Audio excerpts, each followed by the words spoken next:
What's going on, everybody? Welcome to Blind Power, and today I want to teach you guys a couple of things before choosing a new bank while being blind or visually impaired. The reason being is because accessibility. You want to make sure your bank has the right accessibility features for you. So I'm going to mention a couple of them right now for that. First thing, you want to make sure your bank has talking ATMs. I can guarantee you right now that Citibank and Wells Fargo are official with the talking ATMs. Other banks may have it, but it may be location dependent. So that's one thing to note. The next thing to note is make sure the app is accessible.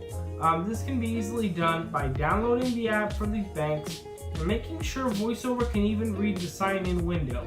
If the sign-in window is even accessible, you should be good to go. However, it's always not a bad idea to look into a Google search and see what comes up.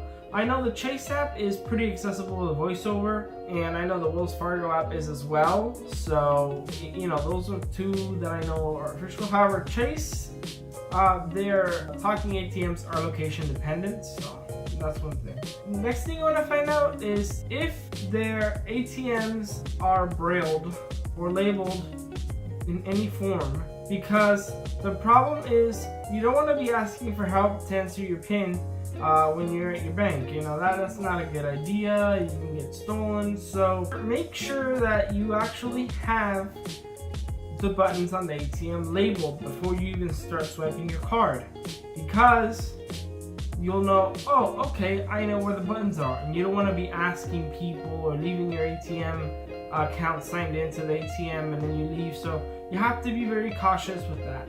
And the last thing is make sure that your bank is aware of accessibility and of blindness. Honestly, most of them are pretty good, but I would be very careful, especially if this is location dependent. Make sure that your local bank is aware that you're blind or visually impaired and that you get the assistance that you need.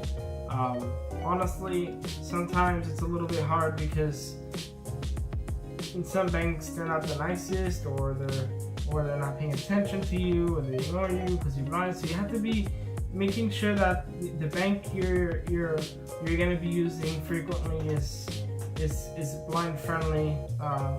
And I don't mean this in a mobility aspect, I mean this in a people aspect, because you're putting your trust with your money into these people's hands.